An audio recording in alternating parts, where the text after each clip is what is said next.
Bara Gueye, représentant association ARD, association des ressortissants de Diogo. kuréel gi mi ngi sosu depuis 2017 en Italie biñ ko kiiyee ba 2012 mu xawoon a kii mais après ñu relancé waat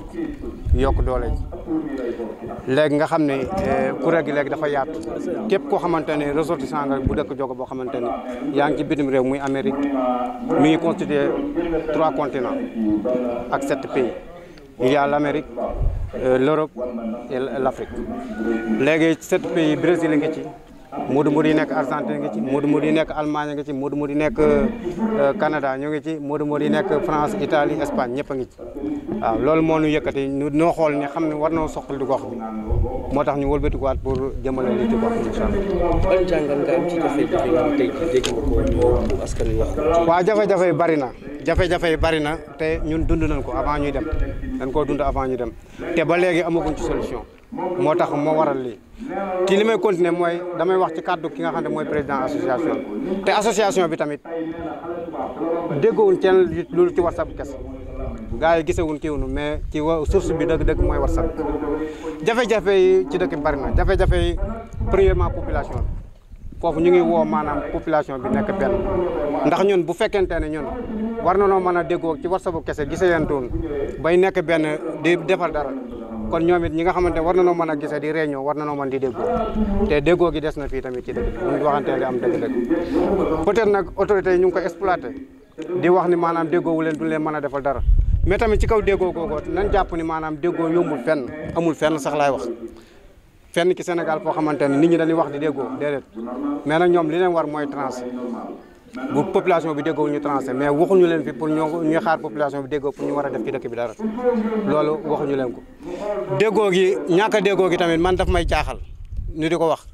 ndax heure su ma demee xew waa dëkk bi yëpp ay tase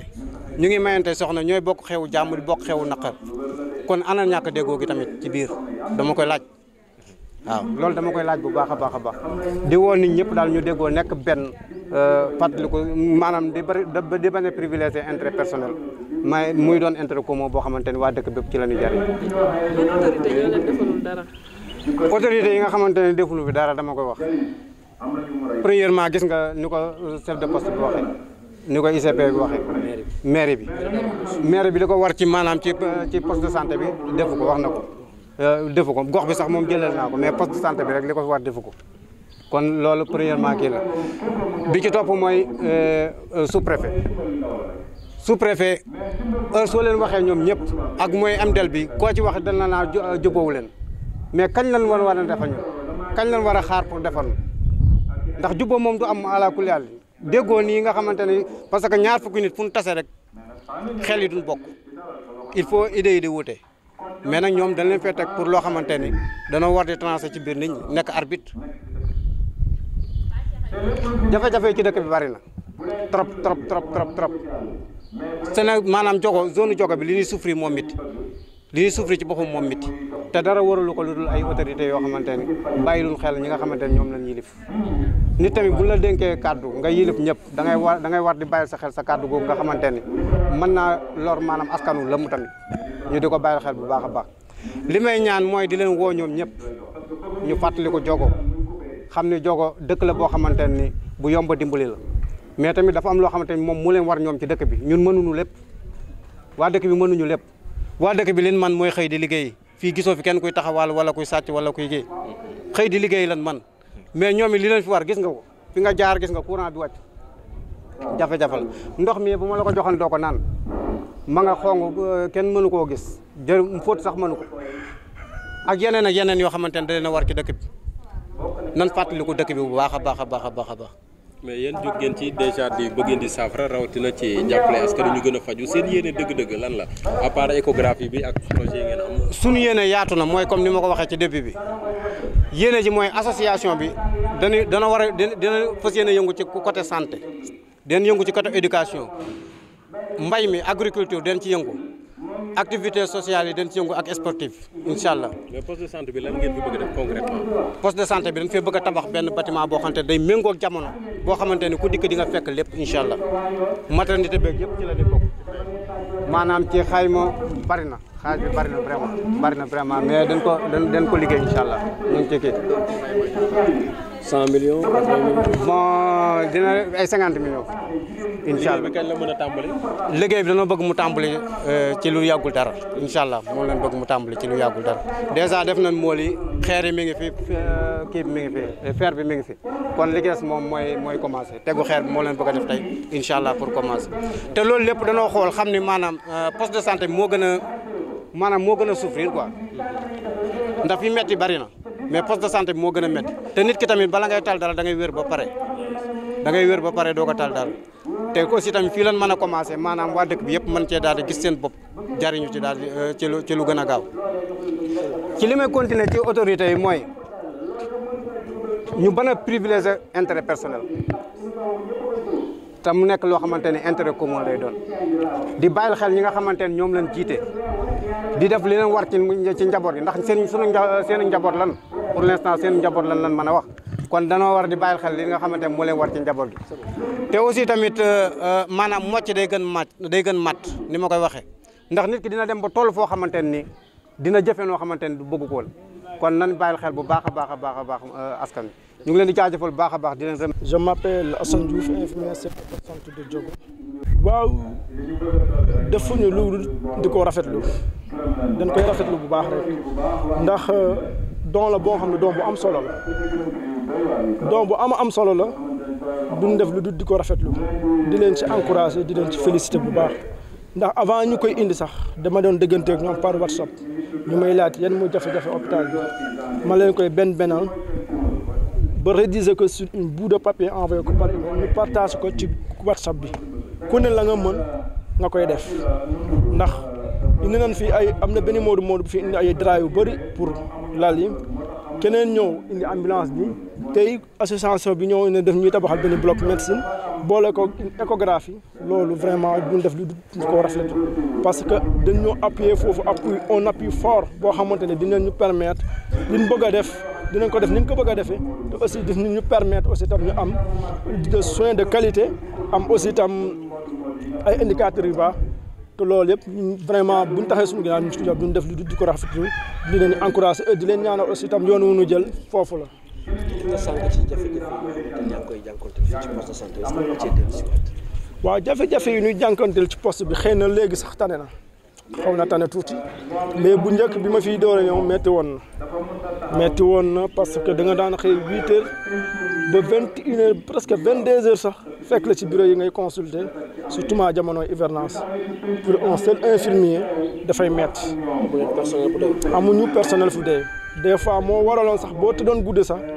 buñ daan dool ay martu sax doo ko yëg ndax sonn mais loolu mooy commencé saafarawu ndax comité bu bees bi nga xam ne depuis 2014 la fi nekk ba léegi bi ñëwee ñu waxtaan ak ñoom joytu leen ci manque de personnel ci la ñu wutal beneen infirmier mu ñëw di ñu ëppale mais à part ça boobu métti woon na lool insuffisant de personnel yi moom nekk na parce que sage-femme bi li muy jongtaan yàlla rek a ko xam day consulter 24 heures sur 24 heures te xam nga maternité c'est spécialité une fois nga am la journée de accouchement rek nga bëgg a accoucher ba pare wëlbatiku dugg sa bureau di consulter dafay métti te moom loolu lay jongante moo tax depuis boobaa léegi maa ngi négocier comité bi bon accepté nañ pour ne beneen deuxième phase sax mu koy seconde. ñaata village lay polarisé ak nombre d'habitants yi fii ci. fii à Diogo ñoo ngi polarisé 23 villages la poste. waaw ñoo ngi jëlee suñu zone de responsabilité moo commencé Daaru Ndiaye ba xonk yooyu case de santé de xonk yooyu ci ñun la bokk. distance boobu ak ñun rek c'est 26 kilomètres te chaque mois dañ fay dem stratégie avancée def ñu suñu soin bu ñu fa demee aussi tam de 8 heures 10 heures la ñu fay nekk fa ba 20 heures ndax duñ mën a jeexal malade ndax ñooñu dafa doonoon benn ruq bu enclavé avec 6 villages ñu soxla woon lool fu ñu fajoo amuñu ko woon yàlla dogal bi ambulance yooyu moom am moyen de déplacement pour dem ba foofu ci laa dem foofu découvrir zone boobu mais zone bu enclavé la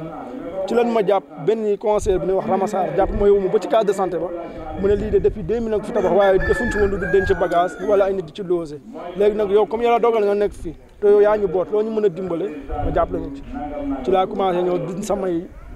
partenaire di monsieur le maire di sous-préfet envoyé ko médecin chef ku ne daal bécc sawaar ba yàlla dogal ñu am partenaire yu jóge woon Italie jaar mairie waa mairie wan leen sama demande boobu ñu jël ko vraiment ci lan appuyer ba réfectionné case ba fi mu nekk ni case baa nga fonctionné normal. lu jëm ci wàllu nawet bi aussi am ngeen jafe-jafe ndaxte bu nga ko wax maternité bi daanaka ardoise yu bëri da jot ci ndox mi day seen dugg ci biir. waaw loolu aussi c'est vrai dëgg la même barki dem rek maa ci toonal benn membre de comité santé ma ne ko da ngeen di seeraanati ba nawet gi ñëw rek may daw di bokkati ci biir ba loolu rek la mu ne ma nawet gi des na mois yu bëri ma ne ko dama koy wax balaan caa parce que li ma fi jonkane boobaak léegi métti ndox mi day dugg si biir fu ne lay jaar bâtiment boo duggoon ci biir yow en personne sax boo di nga ko gis boo séentoo da ngay seen naaj bi ndox mi di duggee gauche droite da ngay consulter malade mu nekk ci biir ndox mi di sëmb xam nga loolu wóoru ak karo yi mën naa barste ko sax daanu feebaram gi da yokku ñun aussi tam des fois sax suñu archive sax dañu am problème pour archiver ko fu ne lañ koy bokkal bu nay bi ñëwee ba des fois mooy loolu ñun moo tax ñi bu ñëwee rek man dama kon sama saafara sama jàngoro léegi mu saafara wu mais vraiment loolu lañu jonkaan ci bâtiment bi taxaw nii. ci wàllu dotation yi aussi am ngeen ci jafe-jafe seen diggante ak maire yi. waaw jafe-jafe bi ñu ci am mooy dotation dafa doon loo xamante ne dafa war a jaar ci ñoom egsi ci ñoom mais des fois bu jaaree ci ñoom ñu balaa cee jot dañuy sonn des fois sax duñ ci jot ma jox la exemple ci année 2017 bi jotuñu fonds de dotation xëy na nag mën nañ koo booleeg bu 2010 bi du jox ñu mais bu 2017 bi moom gisaguñ ko mais li waroon ak li jaadoon saa yoo egsee rek waruñ koo téye dañu ko war a jox le plus rapidement ndax ñun chaque jour dañuy soxla garab te jóge boo xoolee gën a am difficulté ci problème garab xam nga dëkk bi li muy réer yëpp amul benn pharmacien office amu fi bu médicament amul ci poste bi da ngay bindal malade mu léegi la dem ba Mboro à 22 kilomètres pour jëndi garab ñoo ko xam nga loolu métti moo tax su ma defee commande district sax Diouf médicament lan may wooye ndax def ma ci jaral sama bakkan damay jaral sax mu woote foofu pour ma indi garab. problème mu évacuation soxna yi nga xam ne dañuy naan war leen a yóbbu ci yenn structures yi jafe-jafe la aussi. loolu jafe-jafe la woon au temps mais depuis ambulance yi ñëw ba léegi wax dëgg yàlla saafara wuñu mais au temps métti woon benn 305 lan fi jëloon jënd ko def convoiture de liaison ba évacuation maternité amoon ci lan daan banque malade bi ak état bi muy mel yëpp fexe mu dem loolu bu fa amu doon da ngay gis accompagnant nga ne malade bi day jël ci waaw rek mu commencé jooy ndax jaaxle mu dugg gauche droite di liggante oto bu ko yóbbu des fois sax complication mën na am ba loo xam ne séntuwuñ ko ci far am te kon ñaanuñ ko woon yàlla loolu amoon au temps métti woon na mais depuis Amadou Ba mi nekk Allemagne bokk ci groupe bi indi ñu suñu 4x4 bële ñu ciy soog motul sax un mois waa MDL doolewaat ñu benn boo tax boobaag de vraiment jafe-jafe yi saafara ci côté boobu. mais après échographie bi lan la mën a yokk ci seen liggéey est-ce que jigéen ñi lu ñu soxla woon loolu sax jigéen ñi dañ koo soxla woon non seulement jigéen mais ñun personnel sax dañ koo soxla woon ndax c'est un outil de travail pour ñun daf ñuy dimbale pour ñu mën a liggéey correctement ndax femme bi ñëw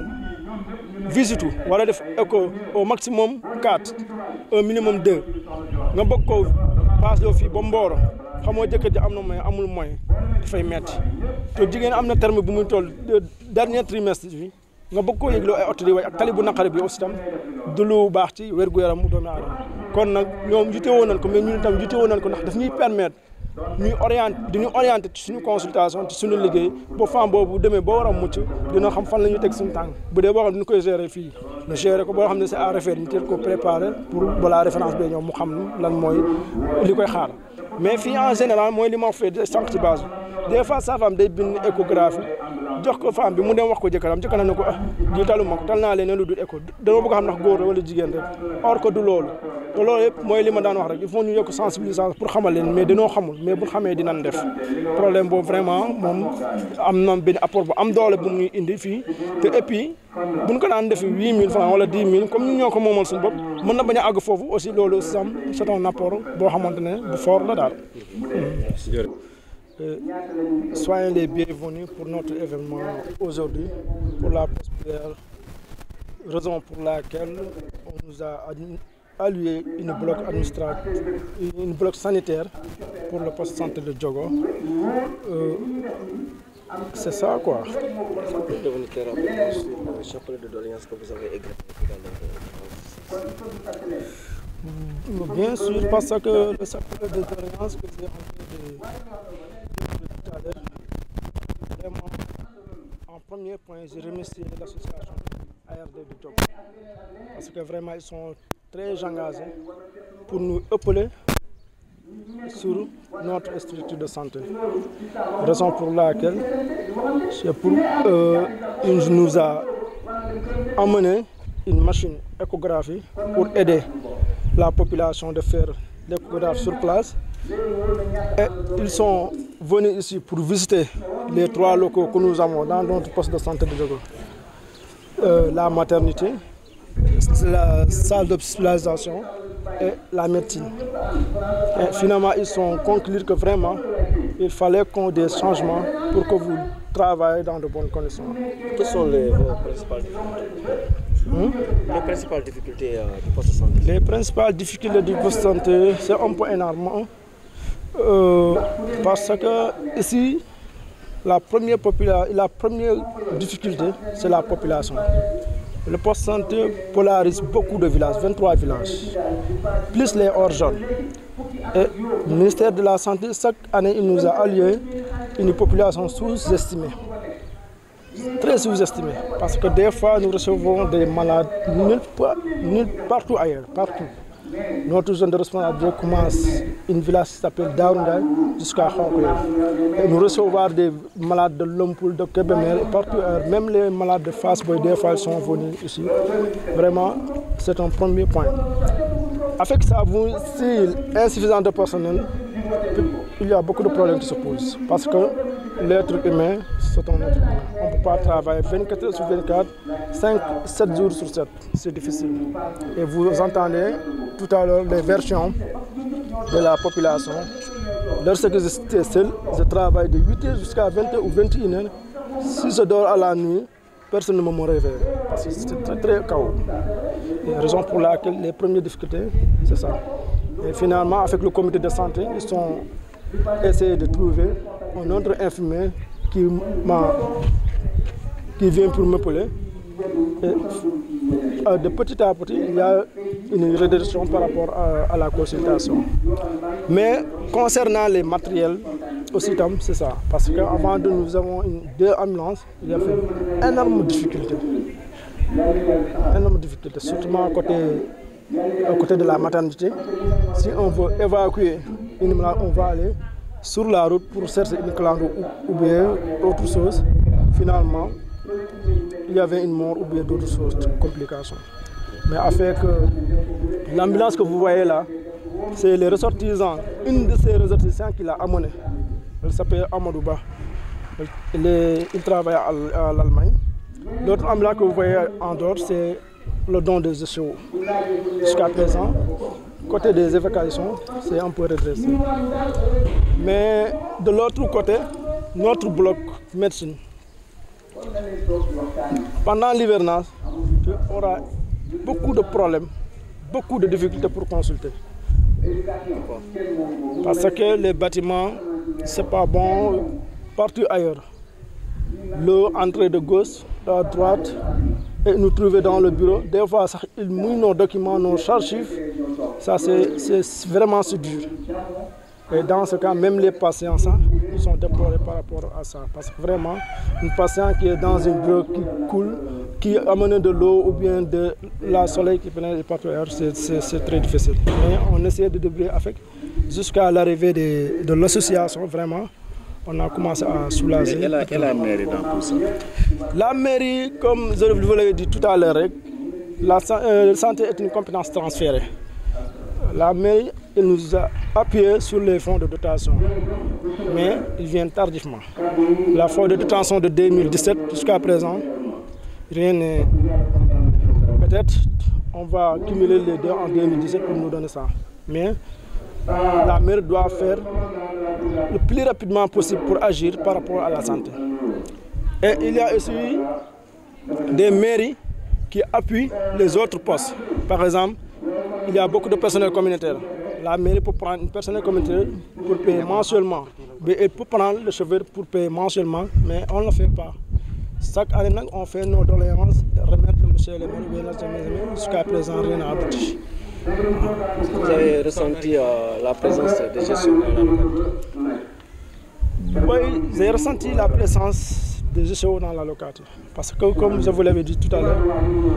ils sont des gens qui travaillent sur des voies directes. S'il y a une diversion ou bien des tiraillements, ils vont rester tranquilles pour les voies. C'est ça. Mais à part ça, ils sont en train de faire ce qu'ils peuvent faire. Parce que c'est eux, ils nous ont donné une ambulance.